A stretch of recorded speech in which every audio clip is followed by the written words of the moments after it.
નમસ્કાર વિદ્યાર્થી મિત્રો, પાઠક સ્કૂલ અમરેલી ઓનલાઈન એજ્યુકેશનની અંદર આપનું હાર્દિક સ્વાગત છે. મિત્રો, આજે આપણે ધોરણ 6 ની અંદર ગણિત વિષયની અંદર 4 પ્રકરણ સુધી આપણે 9 વિડીયો છે એની અંદર અભ્યાસ કરી ચૂક્યા છીએ.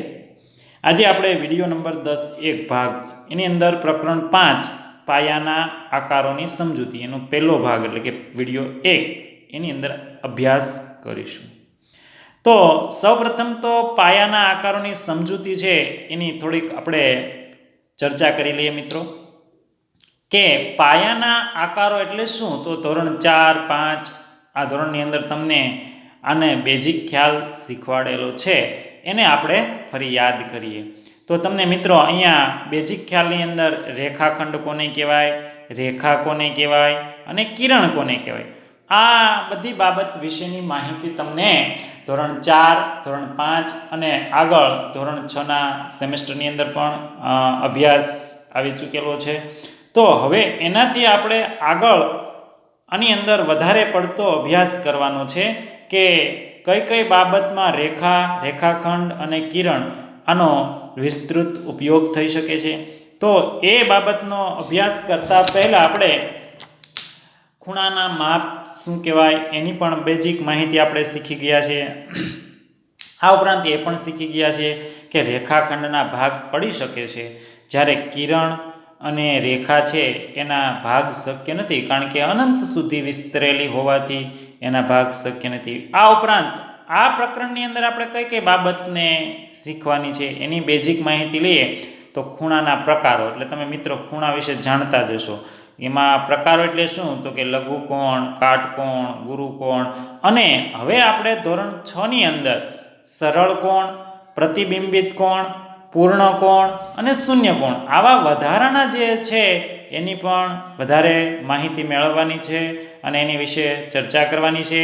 આ ખૂણાના માપ જાણવાના છે, નામ જાણવાના છે. તો તમે લઘુકોણ, કાટકોણ અને ગુરુકોણ આ વિશે તો જાણતા જ હશો, પરંતુ સરળ કોણ, પ્રતિબિંબિત કોણ, પૂર્ણ કોણ અને શૂન્ય કોણ આવા જે ખૂણા છે એનાથી હજી વિસ્તૃત માહિતી આપણે આગળ 5મા પ્રકરણની અંદર લઈશું. આ ઉપરાંત મિત્રો ત્રિકોણના પ્રકારનું પણ વર્ગીકરણ આપણે કરવાનું છે. ત્રિકોણની અંદર તમે જુઓ તો અલગ અલગ પ્રકારના ઘણા ત્રિકોણ હોય છે, જેની અંદર કાટકોણ ત્રિકોણ હોય છે, લઘુકોણ ત્રિકોણ હોય છે, પછી ગુરુકોણ ત્રિકોણ હોય છે, સમબાજુ ત્રિકોણ હોય છે, વિષમબાજુ ત્રિકોણ હોય છે, સમદ્વિબાજુ ત્રિકોણ હોય છે. તો એ ખૂણાના બાજુના આધારે અલગ અલગ પ્રકારના જે ત્રિકોણો છે એની પણ આપણે આ પ્રકરણની અંદર ચર્ચા કરવાની છે. ત્યાર પછી મિત્રો ચતુષ્કોણના પ્રકારો, એટલે ચતુષ્કોણ પણ ઘણા પ્રકારના હોય છે.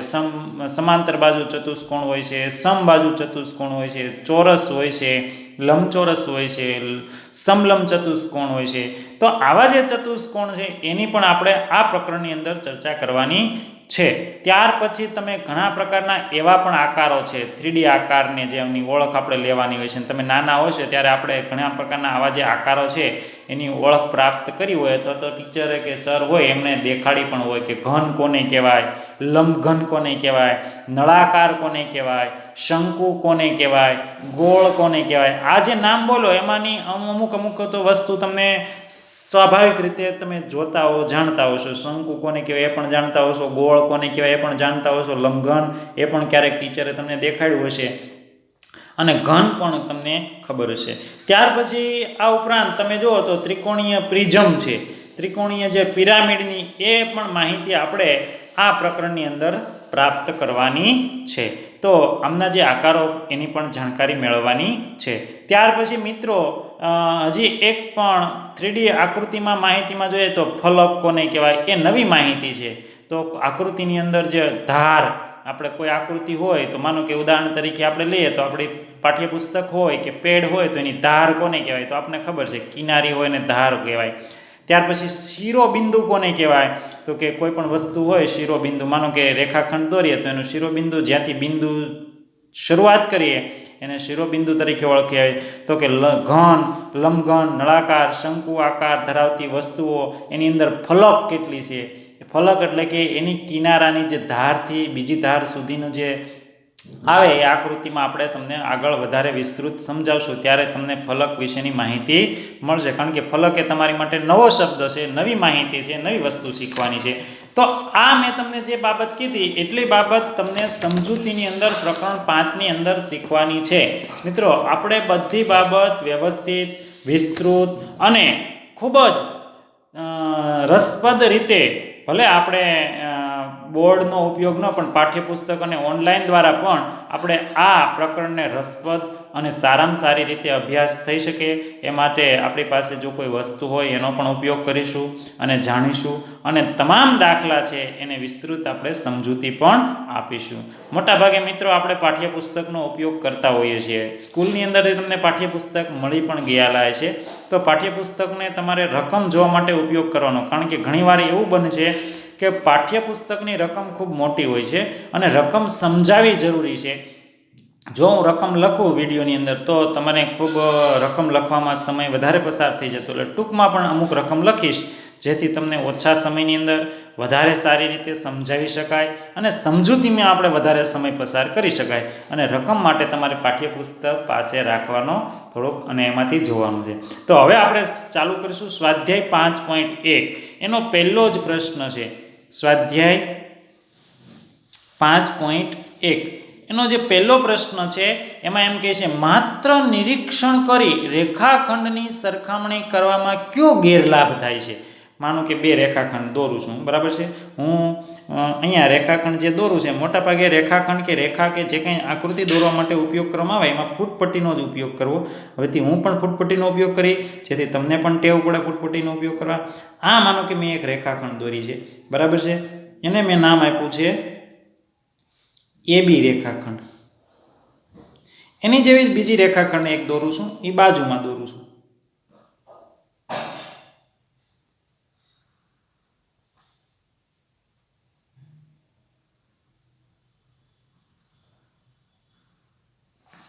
એને નામ આપું CD રેખાખંડ. હવે તમારો પ્રશ્ન તમે પાઠ્યપુસ્તકમાં જુઓ, એમાં એવું કીધું છે કે માત્ર નિરીક્ષણ. નિરીક્ષણ એટલે શું? તો કે આંખો દ્વારા જોવાનું, કે માપપટ્ટીનો ઉપયોગ કરવાનો નહીં, જોવાનું. માત્ર નિરીક્ષણ કરી રેખાખંડોની સરખામણી કરવામાં કયો ગેરલાભ થાય છે? તો આપણે માત્ર આ નિરીક્ષણ કરી અને આમ કહી દઈએ કે આ બેની રેખાખંડ કેવી છે, તો કે એક સરખી છે, તો હા લખી દઈએ. પણ આમાં આપને કયા પ્રકારનો ગેરલાભ થાય? તો ધ્યાન રાખો કે માત્ર નિરીક્ષણ કરીને બે રેખાખંડોની લંબાઈનું અનુમાન એટલે માપ કરવું કેટલી વાર ખોટું પડે છે. શું પડે છે? ઘણીવાર ખોટું પડે છે. બાજુમાં જે આપણને આકૃતિ આપી છે એ બંને રેખાખંડોની લંબાઈ સરખી લાગે છે. આપણને એમ લાગે કે બંને રેખાખંડો છે ને એ લંબાઈ સરખી છે, પરંતુ ખરેખર બંને રેખાખંડોની લંબાઈ સરખી નથી. આપણને માપમાંથી એ ખબર પડે કે માપ સાઈડ કરીએ, જોતા આપણને બંને રેખાખંડની લંબાઈ એક સરખી લાગે, પણ એની અંદર બંનેની માપ સાઈડ કરીએ તો આ રેખાખંડ છે પરફેક્ટ માપકામ કરીએ તો 3.1 સેમી છે, તો અહીંયા 3.1 સેમી મળે છે. બીજી રેખાખંડ છે CD રેખાખંડ, એની આપણે માપ સાઈડ કરીએ તો એ 3માં 1 પોઈન્ટ ઘટે છે, એટલે કે 2.3 છે ફીટ, તો અહીંયા 3 સેમી છે. તો સેમી તો તમને જોતા બંને એક જ સરખી લાગે કે બંને એક સરખી છે, પણ 1 સેમી 1 સેન્ટીમીટરના અમુક ભાગમાં પણ ફેરફાર જણાતો હોય છે. તો અહીંયા જોઈ શકીએ તો કે AB રેખાખંડ છે એ 3.1 સેમી છે અને CD રેખાખંડ છે એ 3 સેમી છે. તો બંનેની અંદર ફેર જોવા મળે છે, કે બંનેની અંદર તફાવત જોવા મળે છે, 1 માઇનોર સેન્ટીમીટરનો તફાવત જોવા મળે છે. તો આવી રીતે આપણે માત્ર અનુમાન કરીને જો કોઈ પણ રેખાખંડની સરખામણી કરીએ તો આપણને આ ફેરફાર જોવા મળતો હોય છે. આગળ આપણે મિત્રો તપાસ કરીએ તો હવે આગળ પ્રશ્ન નંબર આવ્યા 2. પ્રશ્ન નંબર 2 તમારી પાઠ્યપુસ્તકની અંદર છે. રકમ જોજો તમે. પ્રશ્ન નંબર 2 એ થિયરિકલ પ્રશ્ન છે, વાંચું છું, ધ્યાન રાખજો. રેખાખંડની લંબાઈ માપવા માટે શું કીધું છે? રેખાખંડની લંબાઈ માપવા માટે માપપટ્ટી, એટલે કે જે આ માપપટ્ટી છે, અથવા દ્વિભાજક. દ્વિભાજક એટલે તમારી પાસે દ્વિભાજક એટલે કે બે ત્રિકોણીયાવાળું, મારી પાસે નથી, નહીંતર હું તમને બતાવત કે આવી બે અણીવાળું તમને દ્વિભાજક ભાગ પાડે, બે તીરવાળું હોય એવું દ્વિભાજક શા માટે વધુ ઉપયોગી છે? તો એનો જવાબ એમ થાય કે માપપટ્ટી વડે રેખાખંડની લંબાઈ માપતા કેટલીક વાર પૂરેપૂરું સાચું માપ મેળવી શકાતું નથી માપપટ્ટી વડે. માપપટ્ટી પરના આંકોની પ્રમાણભૂતતા, માપપટ્ટીની જાડાઈ આપણા માપનની રીતની ક્ષતિ કારણભૂત બને છે. આમ રેખાખંડનું સાચું માપન કરવા દ્વિભાજકનો ઉપયોગ કરવો જોઈએ. દ્વિભાજક વડે રેખાખંડ ચોક્કસ માપ મળે. દ્વિભાજકના પાંખિયામાં અણી હોય છે, જેને લીધે માપપટ્ટી ઉપર મૂકતા રેખાખંડના અંત્ય બિંદુ મૂકવામાં ચોકસાઈ જળવાય છે. એટલે કે માનો કે તમે આની અંદરથી તમે માપપટ્ટીથી માપો તો તમે માઇનોર સેન્ટીમીટરનો ફેરફાર તમને બરાબર જોવા મળે, પણ દ્વિભાજક હોય એની અણી બે જગ્યાએ મૂકવામાં આવે તો એની અંદર જરીકે પણ ફેરફાર થતો નથી. એટલા માટે વધુ ઉપયોગી એટલે કે માપપટ્ટી કરતાં દ્વિભાજક વધુ ઉપયોગી છે. તો એ આપણે જાણી લીધેલું છે. ત્યાર પછી પ્રશ્ન 3 એમ કહેવામાં આવે છે કે કોઈ રેખાખંડ દોરી તેને AB રેખાખંડ કહો. પ્રશ્ન 3 છે એની અંદર શું કીધું છે? કોઈ રેખાખંડ દોરી. પ્રશ્ન 3 આપણે લઈએ, બીજાની અંદર થિયરિકલ હતો. પ્રશ્ન 3 એમાં એમ કીધું કોઈ રેખાખંડ દોરી AB કહો. એટલે માનો કે સૌપ્રથમ આપણે રેખાખંડ દોરી લઈએ. તો આપણે રેખાખંડ દોરીએ. પેન્સિલ અને ફૂટપટ્ટીનો ઉપયોગ કરી આપણે સૌપ્રથમ એક રેખાખંડ દોરી લઈએ. તો આ મેં એક રેખાખંડ દોરી લીધેલું છે. ઉદાહરણ તરીકે આ રેખાખંડ દોર્યું છે. તો આ રેખાખંડ દોર્યા પછી તમે સૌપ્રથમ જાણી શકો છો કે એ રેખાખંડ દોર્યું છે એને આપણે AB નામ આપી દઈએ. અહીંયા A નામ આપી દઈએ અને અહીંયા B નામ આપી દઈએ. તો AB એવું નામ આપી દીધેલું છે. હવે એ રેખાખંડની અંદરથી તમે માપ સાઈઝ કરી અને એમ કીધું છે કે C ને AB ની વચ્ચે રેખાખંડ પર દર્શાવો. AB રેખાખંડ, BC રેખાખંડ અને AC રેખાખંડની લંબાઈનું માપ કરો. એટલે અહીંયા કોઈ પણ જગ્યાએ અલગ જગ્યાએ માનો કે C રેખાખંડ નામ આપી દીધું, બરાબર છે. હવે C રેખાખંડ નામ આપી દીધેલું છે તો એના ઉપરથી તમે હવે બંને રેખાખંડનું પહેલાં સંપૂર્ણ રીતે આખી રેખાખંડનું માપ સાઈઝ દો. તો કે આખી રેખાખંડ કેટલી છે? તો મેં માપ્યું તો 5 સેન્ટીમીટરની રેખાખંડ છે. કેટલા સેન્ટીમીટરની છે? 5 સેમી. તો આખી રેખાખંડ 5 સેન્ટીમીટરની છે. તો એને આપણે નામ આપી દઈએ અહીંયાથી અહીંયા સુધી આપણે ટપકા કરી દઈએ અને ટપકા દ્વારા આપણે દર્શાવીએ કે 5 સેન્ટીમીટર છે. કેટલા સેન્ટીમીટર છે? 5 સેમી. 5 સેમી છે. હવે તમે AC નું માપ કરો એટલે કે અહીંયા માત્ર આટલું જ માપ કરીએ તો આપણે જાણી શકીએ છીએ કે 3 સેમી છે. તો અહીંયા આપણે લખી શકીશું એટલું કે અહીંયાથી અહીંયા સુધીનું 3 સેમીનું માપ તમને ફૂટપટ્ટીથી આપણે દર્શાવેલું છે, માપ્યું છે અને દર્શાવેલું છે. તો અહીંયા 3 સેમી લખી શકીએ, 3 સેમી. ત્યાર પછી તો વધુ કેટલા સેમી હશે? તો કે વધુ 2 સેમી હોય. તો અહીંયાથી જે અહીંયા સેન્ટીમીટરનું માપ છે એ કેટલા સેમીનું હશે? તો કે આ 2 સેમીનું છે, 2 સેન્ટીમીટર. હવે શું કરવાનું? તો કે હવે આ બંને AB બરાબર કેટલા આપ્યા છે? તો કે AB બરાબર 5 સેમી અને AC બરાબર કેટલા છે? તો કે AC બરાબર 3 સેમી છે. અને BC અથવા CB, BC કરીએ તો પણ ચાલશે કે BC બરાબર 2 સેમી છે. તો આનું માપ દ્વારા આપણે કહી શકીએ કે AB બરાબર AC પ્લસ BC મળે. કેવી રીતે? આથી કહી શકાય કે અહીંયા 2 3 પ્લસ 2 બરાબર કેટલા મળે છે? તો કે 5. તો BC બરાબર કેટલા છે? 5 છે. કેટલા છે? 5. તો બંનેના માપ કેવા થાય છે? સરખા મળે છે. તો આ રીતે આપણે સરખા માપની સરખામણી કરી શકીએ છીએ. તો આ રીતે દોરી અને વ્યવસ્થિત તમે દાખલો છે એને તપાસી અને લખી શકતા હોઈએ છીએ. તો પ્રશ્ન 3 થયો આ રીતે. હવે આપણે પ્રશ્ન 4 ઉપર જઈએ. તો પ્રશ્ન 4 છે એમાં પણ મિત્રો એ જ રીતની આકૃતિ દોરી અને કામ કરવાનું છે. તો પ્રશ્ન 4ની જે વાત કરીએ છીએ એની વાત કરીએ તો રેખા પર 3 બિંદુઓ A, B અને C છે. જો AB બરાબર 5 સેમી હોય, BC બરાબર 3 સેમી હોય અને AC બરાબર 8 સેમી હોય તો કયું બિંદુ બાકીના બંને વચ્ચે હશે? આપણે એમ કીધું છે કે સૌપ્રથમ તો કોઈ એક રેખા દોરી લઈએ. માનો કે મોટી રેખા દોરી લઈએ. ચાલો તો આપણે એક મોટી રેખા દોરી દઈએ. પેન્સિલનો ઉપયોગ કરવાનો બને ત્યાં સુધી. તો આપણે રેખા દોરીએ.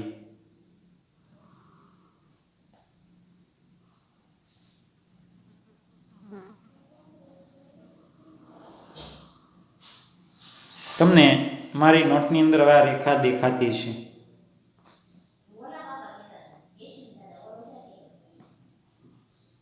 દેખાય છે રેખા વ્યવસ્થિત? હવે એની અંદરથી આપણે 8 સેમીનું માપ લઈએ. તો પહેલેથી અહીં એક બિંદુ દર્શાવી દઈએ અને 8 સેમી પરફેક્ટ માપ લઈએ. તો 8 સેમી એટલે અહીંયાથી આપણે સ્કેલ બરાબર સરસ મજાની લેવાની, 0 થી માપ લેવાના બને ત્યાં સુધી. અને 8 એટલે કે અહીંયા. તો આ 8 સેમીનું થયું છે. હવે એમાંથી 5 સેમીનો અહીંયા નામ આપી દેવી એ અને સી. આ 8 સેમી છે. હવે એના ઉપરથી વચ્ચે એ બી બરાબર 5 સેમી લેવાના છે. તો એ બી એટલે અહીંયાથી માપ કરવાનું આપણે 0 થી, અને બી એટલે 5 સેમી જ્યાં મળે ત્યાં આપણે ટપકું કરવાનું. તો એ બી બરાબર 5 સેમી થયા. એનો મતલબ થયો કે અહીંયાથી અહીંયા સુધી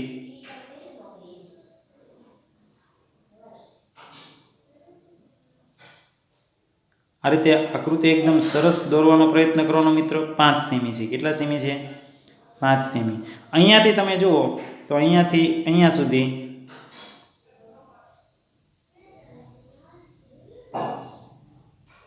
3 સેમી છે. કેટલા સેમી છે? 3 સેમી. અને આખી જે આકૃતિ છે તમે જોઈ શકો છો તો કે અહીંયા થી અહીંયા સુધી એટલે કે સી સુધી એની વચ્ચેની જે તમે છે ટપકા કરી દો એટલે આકૃતિ આપણી પરફેક્ટ લાગે અને બધાને ખબર પડે કે આ આકૃતિ છે એમાં શું કહેવા માંગે છે. અહીંયા છે 8 સેમી છે. હવે મિત્રો તમે જોઈ શકો છો કે AB છે એ રેખાખંડ 5 સેમી છે, BC છે એ રેખાખંડ 3 સેમી છે, અને AC રેખા 8 સેમી છે. હવે એના ઉપરથી તમને રકમ ફરી એકવાર વાંચવાની છે અને શું પ્રશ્નનો જવાબ આપણી પાસેથી માંગે છે એ જ ગણવું. તો કે રેખા પર 3 બિંદુઓ A B C છે. તો આપણે જોયું A B અને C ત્રણેય બિંદુઓ છે, જેની અંદર AB બરાબર 5 સેમી છે. તો તમે જો તમારા પાઠ્યપુસ્તકમાં પણ જોયું અને આપણે પણ આકૃતિમાં દર્શાવ્યું કે AB બરાબર 5 સેમી છે અને BC બરાબર 3 સેમી છે. તો આપણે એ પણ દર્શાવ્યું કે આ BC એ બરાબર 3 સેમી છે અને ત્યાર પછી AC બરાબર 8 સેમી છે. તો કે અહીંયા A અને અહીંયા C એ તમે પણ દર્શાવ્યા કે 8 સેમી છે હોય તો કયું બિંદુ બાકીના બેની વચ્ચે હશે? કયું બિંદુ બાકીના બેની વચ્ચે છે? તો તમને અહીંયા એકદમ સ્પષ્ટ દેખાય છે. દેખાય છે? હા. તો કે AC રેખાખંડ પર બિંદુ B આવેલું છે. તે બિંદુ B એ બિંદુ A અને બિંદુ C ની વચ્ચે આવેલું છે. તો આપણે જવાબ લખી શકાય કે બિંદુ B એ બિંદુ A અને C ની વચ્ચે આવેલું છે. આ આપણો જવાબ થયો કે બિંદુ B છે એ બિંદુ A અને બિંદુ C આમની વચ્ચે આવેલું છે. તો આ પ્રશ્ન આપણો ચોથો થયો. એની અંદર આવી રીતે આકૃતિ દોરવાની, પ્રશ્ન લખી અને આ રીતે જવાબ લખવાનો. જવાબની અંદર જવાબ વ્યવસ્થિત આપણે લખવાનો, જેથી આપણને ખબર પડે કે આપણો જે જવાબ માંગેલો છે એ આ પ્રમાણેનો છે. હવે પ્રશ્ન 5 મિત્રો નાનો અમથો પ્રશ્ન છે એટલે હું મારી જે નોટબુક્સ છે એની અંદર લખું છું. તમે ધ્યાન આપજો કે શું કહેવા માંગે છે. તો પ્રશ્ન 5 છે એમાં ખાસ ધ્યાન રાખજો મિત્રો કે શું કહેવા માંગે છે. તો પ્રશ્ન 5 એની અંદર એમ કીધું છે ચકાસો. શું ચકાસો? કે D બિંદુ એ G રેખાખંડનું મધ્યબિંદુ છે, જેની અંદર મિત્રો તમને એક રેખા દોરેલી આપેલી છે. એ હું તમને દેખાડું છું રેખા કઈ રીતની દોરેલી છે એ વાત કરીએ. તો અહીંયા રેખા છે એ તમને દોર્યું છું કે તમારી સામે સ્પષ્ટ રીતે આપણે દાખલાનું સોલ્યુશન કરી શકાય.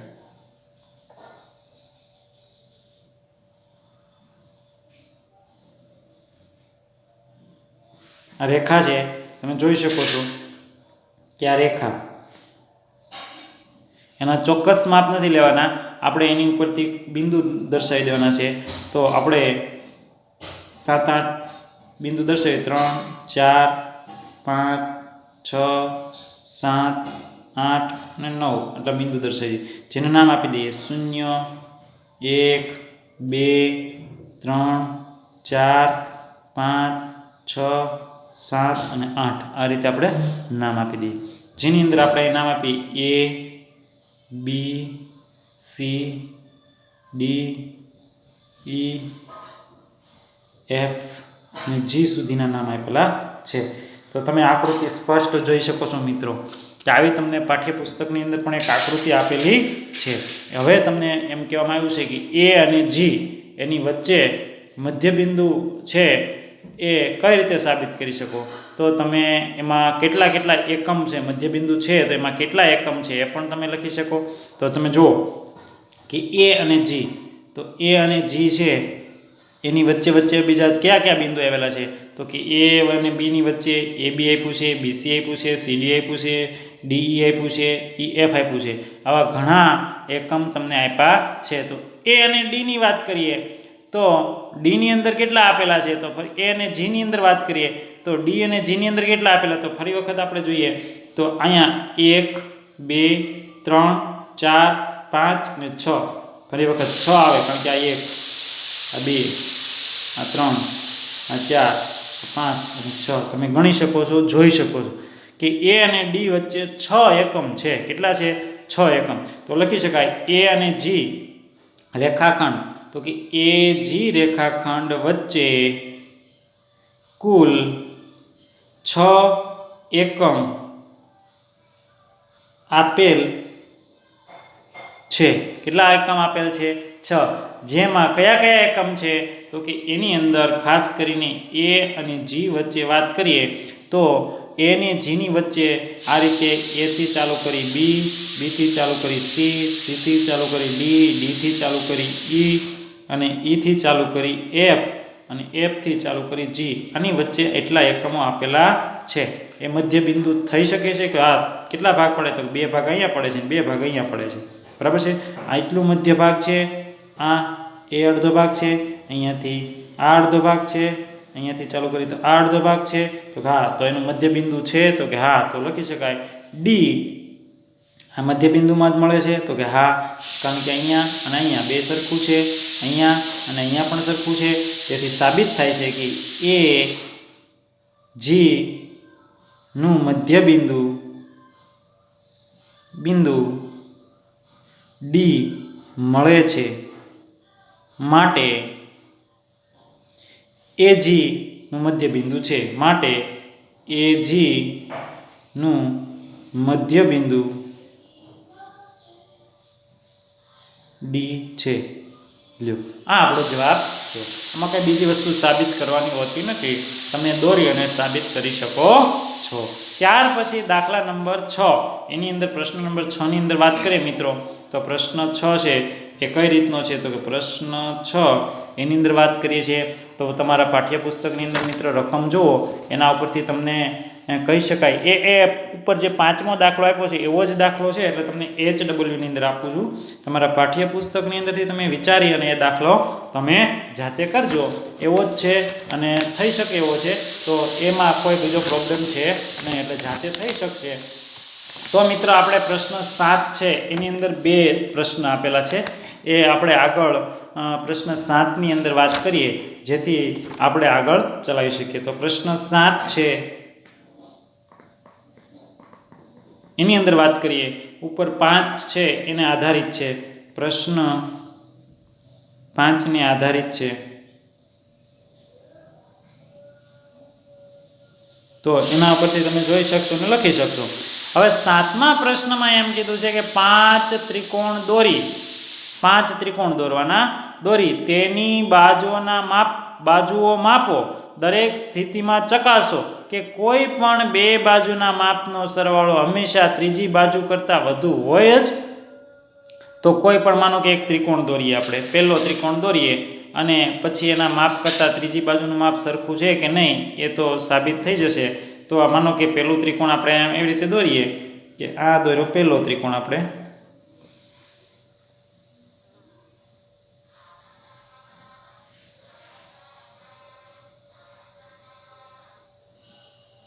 આવા ત્રિકોણ આપણે દોરેલો છે. તો એક બાજુ માનો કે ધારી લઈએ આ 3, આ 2 અને આ 4 સેમી છે, અથવા તો 2, 3, 4 સેમી કરી શકીએ તો પણ ચાલે. એનું નામ આપી દઈએ A, B અને C, આવું નામ આપી દીધેલું છે. હવે તમે એમાં જવાબની અંદર જોઈ શકો છો કે AB વત્તા BC બરાબર AC મોટો થાય તો કે હા. આમાં કયો ત્રિકોણ મોટો થાય તો કે AB પ્લસ BC મોટો છે AC. આવી રીતે કહી શકાય કે આનો બેનો સરવાળો કરો તો કે AB બરાબર 3 પ્લસ BC બરાબર 2, તો અહીંયા કેટલા છે મોટો 4, 3 ને 2 કેટલા થાય 5, તો 5 મોટા કે 4 મોટા તો કે 4 નાના કહેવાય, 5 મોટા કહેવાય. તો આ રીતે લખી શકાય છે. એટલે કે આ બેનો સરવાળો કરતા ત્રિકોણ આવી રીતે મોટો થઈ શકે છે અને દોરી શકાય છે. બીજો ત્રિકોણની અંદર પણ આ રીતે તમે માનો કે પોઈન્ટની અંદર લો તો પણ લખી શકાય. તો આના જવાબની અંદર તમે લખી શકો કે બે બાજુઓના માપનો સરવાળો ત્રીજી બાજુના માપ સાથે સરખાવતા એમ કહી શકાય કે AB plus BC equal then કે મોટો છે BC, એની અંદર BC છે એ આની કરતાં નાનો કહી શકાય છે. અથવા તમે એમ પણ લઈ શકો અલગ અલગ રીતે. તો આ રીતે આના ત્રિકોણની અંદર આમ પણ લખી શકો કે AB plus AC, AB plus AC મોટો છે BC. આની અંદર કેવી રીતે કહ્યું AB બરાબર 3 છે, AC બરાબર 4 છે અને 2 છે. 4 ને 3 કેટલા થાય 7 થાય, તો 7 એ 2 થી મોટા છે. અથવા આ પહેલી રીતે દર્શાવ્યું, આ બીજી રીતે દર્શાવ્યું. હવે ત્રીજી રીતે માનો કે તમારે દર્શાવવું હોય તો આ રીતે પણ દર્શાવી શકો કે AC પ્લસ BC મોટો છે AB. તો AC કેટલા છે તો કે 4 છે, અહીંયા 2 છે અને મોટા છે 3, કે 4 ને 2 કેટલા થાય 6, 6 કરતાં 3 મોટા છે. તો આવી રીતે 5 રીતે અલગ અલગ રીતે તમે દર્શાવી શકો. આમાં 3 રીતે તો આપણે દર્શાવી દીધા છે, તો બીજા પણ એવી રીતે ત્રિકોણ દોરી અને તમે વધારે સારી રીતે પ્રેક્ટિસ પણ કરી શકો.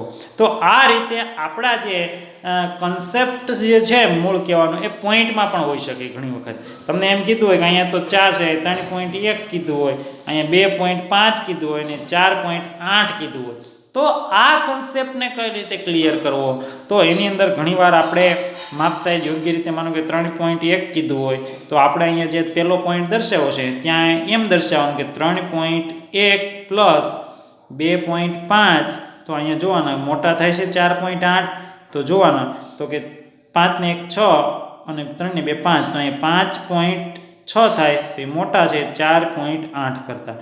આ પોઈન્ટની અંદર કન્સેપ્ટ ક્લિયર થયો છે.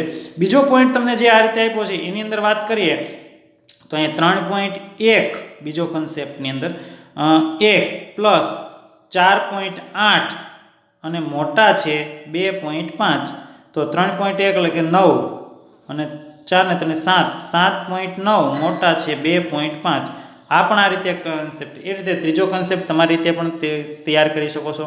આવી રીતે અલગ અલગ ત્રીજી બાજુ વધારે મોટી છે એ આપણે સાબિત કરવાનું રહેતું હોય છે કે બે બાજુનો સરવાળો એ ત્રીજી બાજુ કરતાં હંમેશા નાનો મળતો જોવા મળે છે, અથવા ત્રીજી બાજુ કરતાં મોટો જોવા મળતો હોય તો મોટો પણ ત્રીજી બાજુ BC 2 સેમી કરતાં વધારે છે એમ પણ લખી શકાય છે. કારણ કે એ બંનેનો સરવાળો છે 2 સેમી વધારે મળતો હોય તો 2 સેમી વધારે લખી શકાય છે.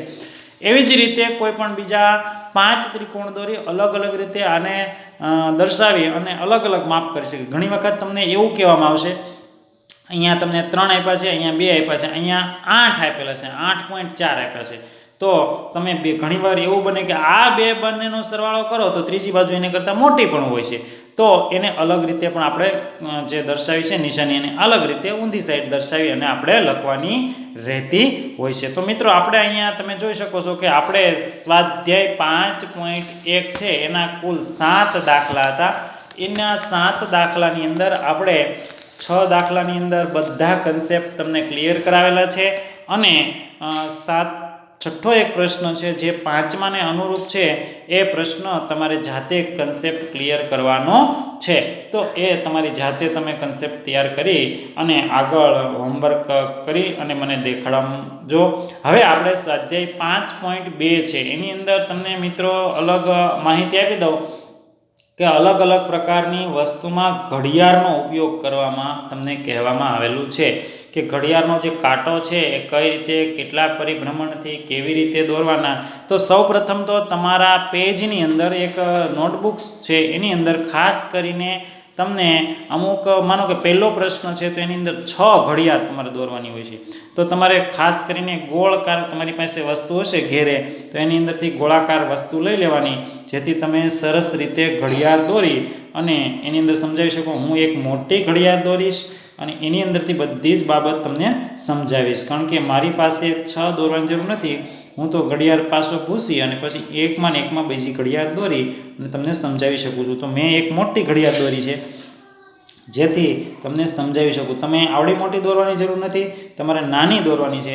તો હવે આપણે અહીંયા આ રીતે તમે સૌપ્રથમ તમારી નોટબુક્સની અંદર 6 ઘડિયાળ દોરવાની છે. તમારી પાસે કંઈ જો ન હોય તો સૌપ્રથમ વિડીયાને ઘડીક સ્ટોપ કરી અને તમે સૌપ્રથમ તમારી પાસે 1 રૂપિયો અથવા તો કોઈ ગોળાકારી વસ્તુ હોય, ઢાંકણ હોય કે કોઈ બીજું કંઈ પણ વસ્તુ હોય, ચક્કર હોય કે એવી રીતે રહી, અથવા બહેનો પાસે કોઈ કંગન હોય તો એનો ઉપયોગ કરી આ રીતે 6 ઘડિયાળ દોરવાની છે. અને એની અંદર 6 ઘડિયાળ બાજુમાં ખાસ મિત્રો ન દોરતા, કારણ કે બાજુમાં દોરો તો 2 જ દોરજો, 2 થી વધારે ન દોરતા, કારણ કે આપણે નીચે સરસ મજાનું સમજવાનું છે શું કહેવા માંગે છે એ વસ્તુ સમજી અને પછી કરવાનું છે. તો અહીંયા આપણે સ્વાધ્યાય 5.2 લઈશું. એની અંદર સ્વાધ્યાય 5.2 ની અંદર સૌપ્રથમ આ રીતે આપણે ઘડિયાળ દોરવાની છે. અને ઘડિયાળ દોરાઈ જાય પછી એને કઈ રીતે તમારે ઉપયોગ કરવાનો, તો ખાસ મિત્રો ધ્યાન રાખજો કે તમારી પાસે સ્કેલ હોય, ગોળાકાર હોય અને સ્કેલ હોય તો સ્કેલનો ઉપયોગ કરવાનો. અને ખાસ કરીને તમારે જે ઘડિયાળ છે એના 2 સામસામેની છેડા છે એમાં ટપકા કરી દેવાના, એટલે ઘડિયાળ પરફેક્ટ થઈ શકે. અને ત્યાર પછી ક્રોસની અંદર આવી રીતે ટપકા કરી દેવાના, એટલે તમારા ઘડિયાળ છે એની અંદર પરફેક્ટ માપ લઈ શકાય અને દોરી શકાય. જો હવે તમે વિચારી શકો છો આ ઘડિયાળની અંદર શું કરવાનું છે, તો કે અહીંયા તમારે 12 લખવાના છે અને અહીંયા તમારે 6 લખવાના છે, અહીંયા 3 લખવાના છે અને અહીંયા 9 લખવાના છે. હવે આ 12ની બાજુમાં એટલે કે શું આવશે, તો કે 1 આવશે. તો અહીંયા બંનેની વચ્ચે એટલે કે 1 દોરી શકો. અહીંયા 2 લખી શકો, અહીંયા 3 તો આવી ગયું, તો અહીંયા 4 લખી શકો તમે, અહીંયા તમે 5 લખી શકો, 6 આવી ગયું, તો અહીંયા તમે 7 લખી શકો, અહીંયા તમે 8 લખી શકો, 9 આવી ગયું, અહીંયા તમે 10 લખી શકો અને આવી રીતે અહીંયા 11 લખી શકો. તો પરફેક્ટ તમે જો બધા માપ છે સરખા દોરી શકાય, અથવા તો કોઈક માપ છે એ થોડુંક દૂર કે નજીક થઈ ગયું હોય તો તમે પણ એનો સુધારો કરી શકો. માનો કે 1 છે તો અહીંયા થોડુંક દૂર નજીક હોય તો એ દોરી શકો છો, અને કોઈ નજીક થઈ ગયું હોય તો પરફેક્ટ માપ તમે કરી શકો છો. આ રીતે તમારે સૌપ્રથમ કુલ 6 ઘડિયાળો દોરવાની છે.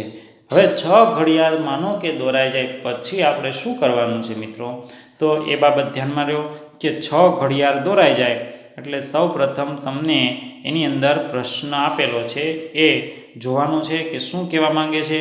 તો એ પ્રશ્નની વાત કરીએ, એમ કીધું ઘડિયાળનો કલાકનો કાંટો નીચેના સમય પ્રમાણે ઘડિયાળની દિશામાં ફરે છે તો તે કેટલું પરિભ્રમણ ફરશે તે અપૂર્ણાંકમાં દર્શાવો. હવે માનો કે આ ઘડિયાળ છે, તમે જોઈ શકો છો મારી પાસે તમને ઘડિયાળ દર્શાવી, એની અંદર આંક નથી, તો એમાં 3 કાંટા છે તમે જોઈ શકો છો. તો એની અંદર સૌથી નાનો કાંટો છે એને કલાકનો કાંટો કહી શકાય, બરાબર છે. સૌથી મોટો કાંટો છે એ મિનિટનો કાંટો કહી શકાય, અને સતત તમને ફરતો દેખાતો એટલે કે જે આ કાંટો ફરે છે એ સેકન્ડ કાંટો કહી શકાય. પણ આપણે અહીંયા 2 જ કાંટાના ઉપયોગમાં લેવાના છે, કે એક તો કલાકનો કાંટો અને એક તો મિનિટનો કાંટો. આ બંને કાંટાની અંદરથી તમારે શું શીખવાનું છે મિત્રો, તો કે એ બંને ઘડિયાળની દિશામાં ફરે છે. ઘડિયાળ હંમેશા કઈ દિશામાં ફરે, તમે જો આવી રીતે ફરતી જોવા મળતી હોય છે, બરાબર છે. ઘડિયાળની દિશામાં ફરે છે તો તેનું પરિભ્રમણ ફરશે તે અપૂર્ણાંકમાં દર્શાવો. પહેલું તમને રકમ આપ્યું છે 3 થી 9, 3 થી 9, બરાબર છે. તો કયો કાંટો કીધો છે, આ કલાકનો એક જ કાંટાનો ઉપયોગ કરવાનો. શું કીધું છે રકમમાં, ઘડિયાળનો કલાકનો કાંટો નીચેના સમય પ્રમાણે ઘડિયાળની દિશામાં ફરે છે તો તેનું પરિભ્રમણ ફરશે તેનું અપૂર્ણાંકમાં દર્શાવો. એક જ કાંટો. હવે કલાકનો કાંટો ક્યાં છે તો કે મધ્ય બિંદુ છે ત્યાંથી તમને એમ કીધું 3 ઉપર છે, તો આ 3 ઉપર તમે દર્શાવેલું. હાલો, આ કયો છે કાંટો? કલાકનો કાંટો 3 ઉપર છે. એનું પરિભ્રમણ ફરી અને ક્યાં ઉપર લઈ જવાનું? 9 ઉપર લઈ જાય. કે 3 વાગ્યા હોય ત્યાંથી 9 વગાડવાના, તો એ પરિભ્રમણથી અહીંયાથી ફરી એટલે 9 વાગશે. 9 વાગ્યા, બરાબર છે. હવે એ કેટલો ફર્યો તો કે અહીંયાથી અહીંયા સુધીનો એ પરિભ્રમણ કર્યું. એની એટલું પરિભ્રમણ, આ બધું દર્શાવવું પડે મિત્રો ઘડિયાળની અંદર. તો એટલું પરિભ્રમણ કર્યું છે, તો એ કેટલું પરિભ્રમણ કર્યું છે તો કે આ 2 ભાગ છે એમાંથી અડધા ભાગનું પરિભ્રમણ કર્યું. તો એને શું લખાઈ શકાય તો કે 1/2. શું લખી શકાય? 1/2 પરિભ્રમણ ફરશે. તો પરિભ્રમણ ફરશે, બરાબર છે. 1/2 જેટલું પરિભ્રમણ ફરશે. મિત્રો કોઈ પણ ઘડિયાળ હોય એ ઘડિયાળની દિશામાં જ, એટલે કે આ જ દિશાની અંદર ફેરવવાનું અને કેટલું પરિભ્રમણ ફરશે એ તમારે માપ સાઈઝ વ્યવસ્થિત લખવાની છે. તો એ બાબતનું તમારે ધ્યાન રાખી અને 6 ઘડિયાળની અંદર આ વસ્તુ શીખવાની છે. મિત્રો આ જે તમે એક ઘડિયાળ દોરીને મેં સમજાવી, પણ તમારે કદાચ 6 ઘડિયાળ ન પણ દોરાણી હોય એવું પણ બનશે. એટલે સૌપ્રથમ તો હું તમને જે આના પછીનો જે નેક્સ્ટ વિડીયો છે એ સુધી ટાઈમ આપું છું કે તમે હવે પછીનો જે વિડીયો છે એની અંદર પ્રકરણ 5.2 એની અંદર પહેલા પ્રશ્નની અંદર કુલ 6 ઘડિયાળ દોરવાની છે. બીજા પ્રશ્નની અંદર પણ કુલ 4 ઘડિયાળ દોરવાની છે. બસ આટલું તમે દોરી રાખજો. એટલે શું થાય કે હવે પછી આપણે ઘડિયાળ દોરેલી હોય તો એના કાંટા પરથી માત્ર સમજવામાં ઝડપ થઈ શકે છે. તો અહીંયા આપણે આ પહેલી ઘડિયાળ તમને સમજાય એવી રીતે બીજા 5 છે એ પણ તમને સમજૂતી આપવામાં આવશે, પણ નેક્સ્ટ લેક્ચરની અંદર આપવામાં આવશે. ત્યાં સુધીમાં તમારે શું કામ કરવાનું છે તો કે પ્રશ્ન લખવાનો 3 થી 9, આ લખ્યું છે 3 થી 9, એની નીચે એક ઘડિયાળ દોરવાની. બીજો પ્રશ્ન છે બી, એમાં 4 થી 7 એમ લખેલું છે, તો 4 થી 7 એમ લખીને તમારે બીજી ઘડિયાળ દોરવાની છે. એમ અલગ અલગ પ્રકારની તમારે કુલ 6 ઘડિયાળ પહેલા પ્રશ્નની અંદર લખવાની છે. અને પછી પ્રશ્ન 2 લખવાનો. એમાં આપ્યું છે તમને ઘડિયાળના કાંટો ક્યાં ઊભો રહેશે, પ્રશ્નાર્થ જો એમ કરીને એ આપ્યું છે, તો એ લખી અને એની નીચે ઘડિયાળ દોરવાની. બી લખી એની નીચે ઘડિયાળ દોરવાની. સીની રકમ લખી એની નીચે ઘડિયાળ દોરવાની. ડીની રકમ લખી એની નીચે ઘડિયાળ દોરવાની. એટલા માટે શું થાય ઝડપથી મિત્રો, તો તમે મારી સાથે લખી શકો, દોરી શકો, તો મારી સાથે કામ કરશો તો તમને ઝડપથી સારી રીતે સમજાઈ પણ જશે. કારણ કે આપણે અહીંયા ઓનલાઈન એજ્યુકેશન ચાલુ છે, એટલે તમે કદાચ તમારા મનની અંદર કોઈ પ્રશ્ન હોય તો પૂછવામાં ખૂબ દ્વિધા થાય, હું પણ સમજું છું. એટલા માટે સારી રીતે મારે સમજાવવા છે, કોઈને દ્વિધા ન રહે અને બધાને સમજાઈ જાય. એટલા માટે તમે ખાસ એ બાબતનું ધ્યાન આપજો કે તમે ઘડિયાળની વ્યવસ્થિત દોરી અને રાખજો. હવે નેક્સ્ટ પીરિયડની અંદર આપણે જોશું સ્વાધ્યાય 5.2 જે આગળ ચલાવ્યું છે એનાથી આગળ આપણે ચલાવીશું. તો મિત્રો આ પીરિયડની અંદર જે લેક્ચરની અંદર 5.1 ચલાવ્યું છે એની અંદર બધી પ્રવૃત્તિ અને હોમવર્ક વ્યવસ્થિત કરજો. અને ખાસ કરીને મિત્રો ઘેરે રહી અને આપણું દર પીરિયડની અંદર તમને સમજાવવામાં આવે છે કે આપણું જે એજ્યુકેશન છે એની અંદર ખાસ ધ્યાન રાખજો. આપણે કોરોનાથી હજી એટલી બધી ગંભીર પરિસ્થિતિ છે જ એમ સમજવાની છે. જો આપણે ઘેરે રહેશું તો કોઈ પણ પ્રકારની ગંભીર પરિસ્થિતિ આપણે થવાની શક્યતા નથી. મિત્રો તમને એમ લાગશે કે આ માર્કેટની અંદર તમામ વસ્તુ ખુલ્લી ગઈ છે, માત્ર સ્કૂલ જ નથી ખુલ્લી. તો સ્કૂલ એટલા માટે સરકાર દ્વારા નિર્ણય લેવામાં આવેલો છે કે જો સ્કૂલ ખુલશે તો એક બાળકને પણ જો આવો વાયરસનો ચેપ લાગે તો એ ઘણા બધા બાળકોને ઝડપથી ચેપ લાગી શકે છે. અને બાળકો આપણે છે એ પહેલાં બીજા ત્રીજા ચોથા પ્રાઇમરી વિભાગ છે એ સોશિયલ ડિસ્ટન્સ અને માસ્ક જે પહેરવાનું છે એ સંપૂર્ણપણે પાલન કરવું એ ખૂબ જ મુશ્કેલ ભર્યું દેખાય છે. એટલા માટે સરકાર કોઈ બાળક ઉપર જોખમ લેવા માંગતી નથી. 1 વર્ષ કદાચ બગડે તો એનાથી આપણું ભવિષ્યની અંદર કોઈ પણ પ્રકારનો ફેરફાર થઈ શકતો નથી. આપણે ભવિષ્ય બગડ પણ નથી અને વર્ષ પણ નથી બગડવા દેવું, કારણ કે આપણે ઓનલાઈન એજ્યુકેશન દ્વારા આપણા વર્ષને પણ સારી રીતે અભ્યાસ કરવું છે. તો અભ્યાસ કરજો અને હોમવર્ક પણ કરજો. અસ્તુ.